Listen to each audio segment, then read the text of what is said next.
Hello Bengalis, welcome to info with Wasim YouTube channel. Info with Wasim YouTube চ্যানেলে তোমাদের প্রত্যেকে welcome জানাই। কাস্ট সার্টিফিকেট রিলেটেড যে কোনো ভিডিও পাওয়ার জন্য আমার চ্যানেলটিকে তোমরা সাবস্ক্রাইব করবে এবং ভিডিওতে লাইক দেওয়ার সঙ্গে সঙ্গে বন্ধুদের সাথে শেয়ার করে দেবে।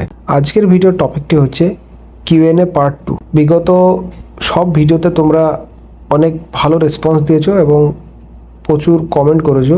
প্রত্যেকটা কমেন্টের উত্তর আমি কমেন্ট বক্সের সঙ্গে সঙ্গে দিয়ে দিয়েছি এবং কিছু কিছু কমেন্টস যেগুলো আমার মনে হলো যে না, এগুলো একটা সেপারেট ভিডিও বানানো দরকার এই কমেন্টসগুলোকে নিয়ে, তা সেটাই নিয়ে আজকে চলে এসেছি।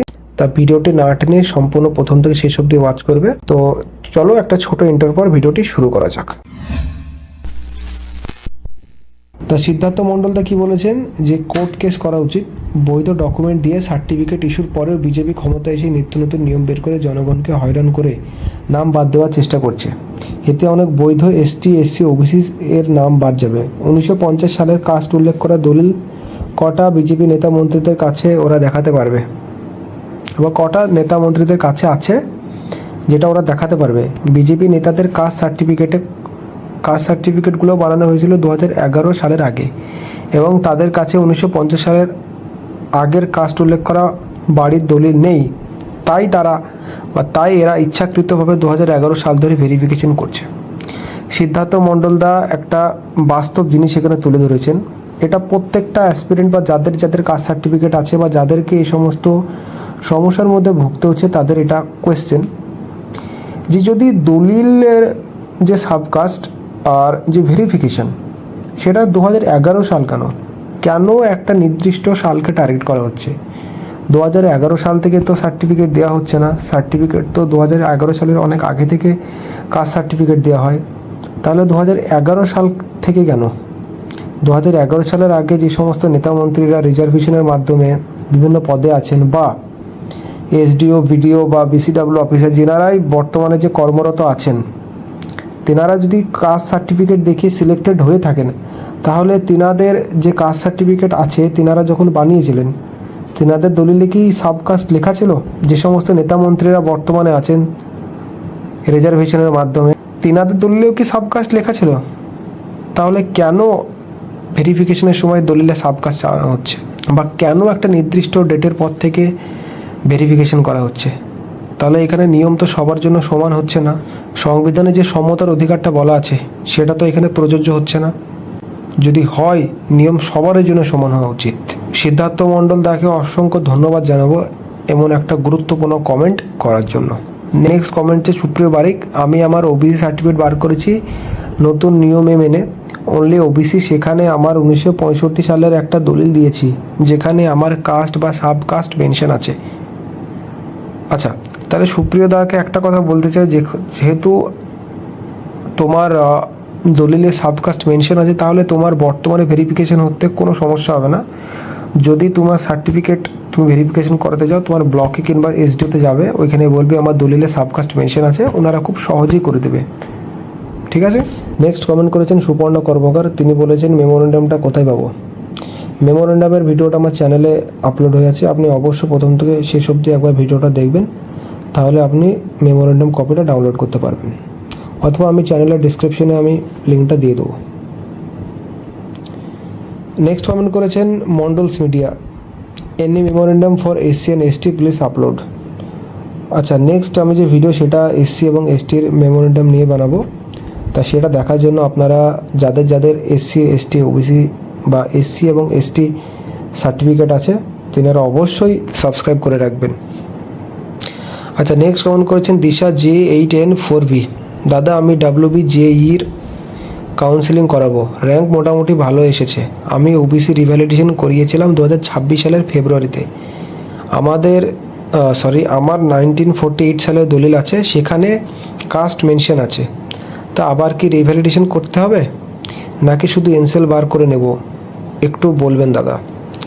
আচ্ছা, যদি আপনার দলিলে সাবকাস্ট মেনশন থাকে এবং যদি আপনি 2026 সালে রিভ্যালিডেশন করে থাকেন না কেন, এনসিএল বের করার সময় আপনাকে আর একবার ভেরিফাই করাতে হবে। কোনটা ভেরিফাই করাতে হবে? আপনার ফার্স্ট জেনারেশন সার্টিফিকেট, যেটা দেখে আপনি সার্টিফিকেট বানিয়েছিলেন, বা আপনার বংশের যেটি প্রথম কাস্ট সার্টিফিকেট, হ্যাঁ, সেই প্রথম কাস্ট সার্টিফিকেটটাকে আপনাকে রিভেরিফিকেশন করাতে হবে, দেন আপনার সার্টিফিকেটটা তারপরে পরেই রিভেরিফিকেশন হয়ে যাবে এবং আপনি এনসিএল বার করতে পারবেন। এটা আমি এক একটা এসডিও এক এক রকম বলছে। আমাদের এসডিওতে সেম বলেছিল যে আগে ফার্স্ট জেনারেশন যে সার্টিফিকেটটা আছে বংশের সেটাকে রিভেরিফিকেশন করাতে হবে, তারপরে সমস্ত সার্টিফিকেটগুলো ভ্যালিড হবে বা এনসিএল পেতে কোনো অসুবিধা হবে না।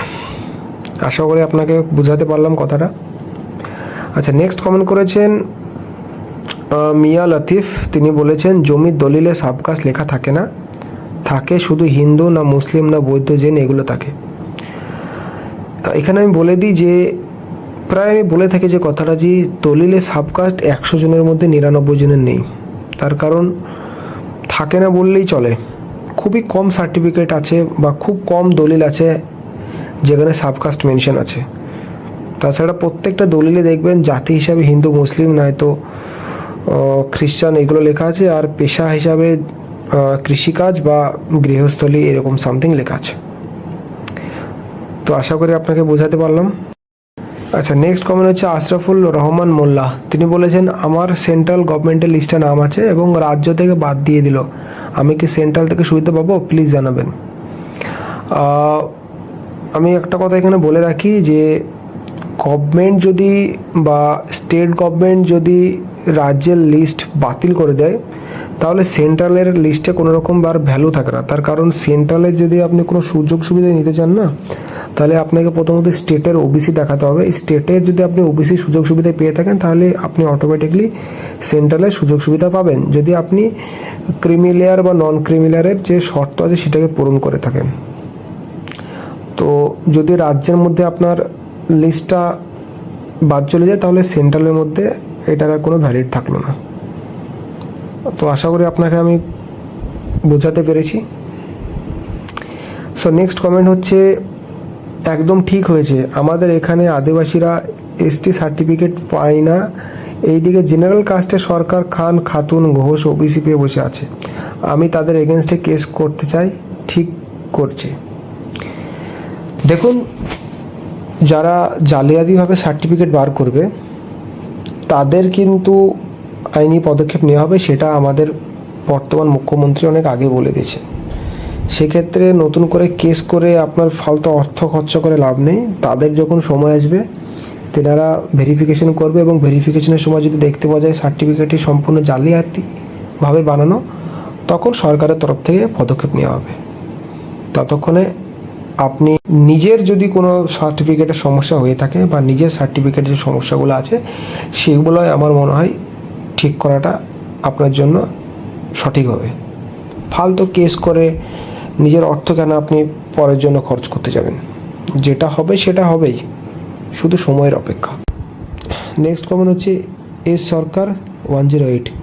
দাদা, আমি এসসি সাবকাস্ট নমশূদ্রা, কিন্তু প্রফেশনালি প্রুভ করতে পারবো না। আমি যদি এসসিতে সেন্ট্রাল ইউনিভার্সিটিতে অ্যাডমিশন নিই কোনো প্রবলেম হবে? আচ্ছা, তিনি বলেছেন যে তেনার সাবকাস্ট নমশূদ্রা এবং তিনি প্রমাণ করাতে পারবেন না। আমি এখানে একটা কথা বলে রাখি যে দলিলের মাধ্যমে যে প্রমাণ না করাতে পারলে যে আপনার সার্টিফিকেট বাতিল, এটা কিন্তু কোনো মেমোরেন্ডামে লেখা নাই। মেমোরেন্ডাম, ওবিসি মেমোরেন্ডামের কথাটা আমি বলি, ওবিসি মেমোরেন্ডামে লেখা আছে যে দলিলে যদি সাবকাস্ট না লেখা থাকে বা কোনো রকম কোনো ডকুমেন্টস যদি কেউ দেখাতে না পারে তাহলে ফিল্ড লেভেল ইনকোয়ারি বা হিয়ারিংয়ের মাধ্যমে সার্টিফিকেটটা বৈধ থাকবে কি থাকবে না সেটার চূড়ান্ত সিদ্ধান্ত নেওয়া হবে। সেক্ষেত্রে আপনার যেহেতু এসসি সার্টিফিকেট আছে, আমি এসসিদের একটা এসসি সার্টিফিকেট বা এসটিদের নিয়ে একটা মেমোরেন্ডাম ভিডিও নেক্সট আমি আপলোড করব। ততক্ষণের জন্য আপনি একটু ধৈর্য ধরে থাকুন আর চ্যানেলটিকে সাবস্ক্রাইব করে রাখুন। আর শর্ট ফর্মে যদি আমি একটা কথা বলি, তা আমার মনে হয় যদি আপনার জেনারেলের কাট অফ ক্লিয়ার হয়ে থাকে তাহলে অবশ্যই আপনি জেনারেলে আপনি অ্যাডমিশন নিতে পারেন অ্যাজ এ জেনারেল হিসাবে। সো এই ছিল আজকের ভিডিও। আপনাদের অনেক ডাউট আমি ক্লিয়ার করার চেষ্টা করলাম। নেক্সট যে ভিডিওটা হবে সেটা হবে এসসি এবং এসটি মেমোরেন্ডাম নিয়ে। আপনারা কোন বিষয়ে ভিডিও চান এবং কোন জেলা থেকে ভিডিওটা দেখছেন সেটা অবশ্যই কমেন্ট বক্সে কমেন্ট করে দেবেন এবং ভিডিওটি ভালো লাগলে অবশ্যই লাইক দেবেন এবং চ্যানেলটিকে সাবস্ক্রাইব করে চ্যানেলের পাশে থাকবেন। তো দেখা হচ্ছে নেক্সট কোনো ইনফরমেটিভ ভিডিও নিয়ে।